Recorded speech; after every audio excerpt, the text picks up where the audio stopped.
मित्रों, जब भी हम कोई काल्पनिक पुस्तक पढ़ते हैं या कोई काल्पनिक फिल्म देखते हैं सर्प व नागों के बारे में, तो अक्सर हमारा दिमाग यह मानने पर विवश हो जाता है कि किसी न किसी तरह से ये सर्प नाग हम मनुष्यों से जुड़े हुए हैं।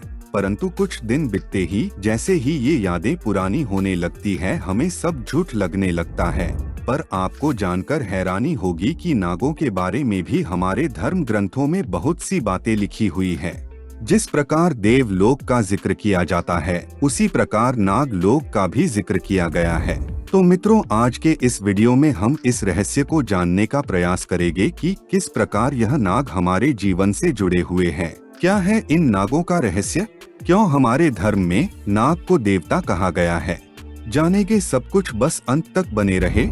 यदि आप चैनल पर नए हैं तो सब्सक्राइब अवश्य करें, क्योंकि यह वीडियो तो आपके लिए फ्री है, परंतु इससे हमारी बहुत मदद होती है। मित्रों, नागों के जीवन के बारे में हमें भागवत और विष्णु पुराण से पता चलता है, जिसके अंतर्गत बताया गया है कि ऋषि कश्यप की कुल 13 पत्नियां थी। वहीं मत्स्य पुराण में इनके केवल 9 पत्नियों का जिक्र मिलता है। 13 की 13 पत्नियां अलग अलग प्रजाति से आती है, जिसका तात्पर्य यह है कि उनकी पत्नी आदिति से देवताओं का जन्म हुआ था, तो वही उनकी पत्नी दानु ने असुरों को जन्म दिया था। इसी प्रकार किसी ने गाय को तो किसी ने यक्ष, अप्सरा, गिद्ध को जन्म दिया। लेकिन इन्हीं 13 में से उनकी एक पत्नी है कद्रु, जिन्होंने नागों को जन्म दिया, जिसका संकेत हमें अथर्व वेद में भी मिलता है, जिसके अनुसार सभी नाग हमारे प्रकृति के रक्षक बताए गए हैं। वैसे तो ये मुख्यतः ऐसे स्थान पर रहते हैं जहां सूर्य का प्रकाश नहीं पहुंचता, परंतु आज ये आपको हर जगह मिल जाएंगे।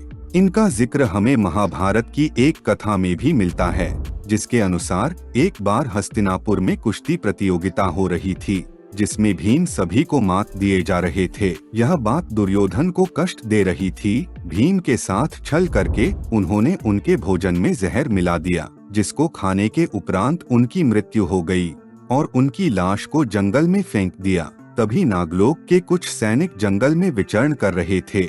एक मनुष्य की यह हालत देखकर वह लोग भीम को नागलोक ले गए, जिसे जीवित करने के उपरांत नागलोक के राजा वासुकी ने भीम को 1000 हाथियों के बराबर शक्ति होने का वरदान दिया, जिसके बाद भीम और भी शक्तिशाली हो गए। ठीक ऐसी तरह नागों के देवता वासुकी ने एक महत्वपूर्ण भूमिका निभाई थी समुद्र मंथन के समय। जब देवताओं को समुद्र मथने के लिए कोई मजबूत चीज नहीं मिली, उस वक्त नागलोक से नागों के राजा वासुकी ही आगे आए और उनको ही मंदराचल पर्वत पर लपेटकर समुद्र मंथन किया गया। उस वक्त समुद्र से बहुत सारी चीजें निकली। सबसे अच्छी चीज अमृत थी, तो सबसे बुरी विष, और बहुत कम लोग इस बात से अवगत है कि शिव जी के साथ साथ वासुकी ने भी अमृत को पिया था, जिसके बाद शिव जी ने प्रसन्न होकर वासुकी को समय के चक्र से मुक्ति दिलाकर अपने गले में धारण कर लिया, जिसकी वजह से आज भी वह शिव जी के गले में विराजमान है और समय की रक्षा कर रहे। कुछ ऐसी ही बातें हमारे धर्म ग्रंथों में शेषनाग के बारे में भी मिलती है।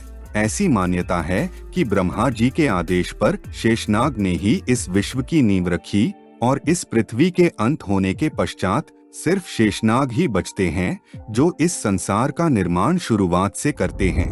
शेषनाग के बारे में कथा हमें भागवत पुराण में लिखा हुआ मिलता है, जिसके अनुसार बचपन में शेषनाग अपने भाइयों के बुरे बर्ताव से तंग आकर हिमालय पर्वत पर तपस्या करने लगे।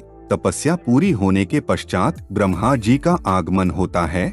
ब्रह्मा जी से वरदान में इन्होंने मानव कल्याण करने के लिए वर मांगा, जिससे खुश होकर ब्रह्मा जी ने इनको अणिमा सिद्धि का वरदान दिया, जिस सिद्धि से ये अपने शरीर को बड़ा छोटा कर सकते हैं। इसके बाद तुरंत ही खुश होकर बैकुंठ लोक चले गए और पृथ्वी को अपने फन पर टिका लिया, जिससे पृथ्वी का संतुलन बना रहे। हमारे सनातन संस्कृति की ही तरह ग्रीस और मिस्र के संस्कृतियों में भी सांपों को विशेष स्थान दिया गया है। ग्रीस में कुछ स्थानों पर आधा मानव व आधा नाग का शरीर दिखता है, तो मिस्र में भी नागों की ही तरह कई प्रतिमाएं बनाई हुई पाई गई है। कुछ रिसर्च ड्रैगन को भी सांपों की प्रजाति से जोड़कर देखते हैं, जिसका जिक्र हमारे पड़ोसी मुल्क चीन के साहित्यिक किताबों में मिलता है। इतना ही नहीं, यूरोप के कई देशों में यह मान्यता प्रचलित है कि सांप ही हमारे पूर्वज थे।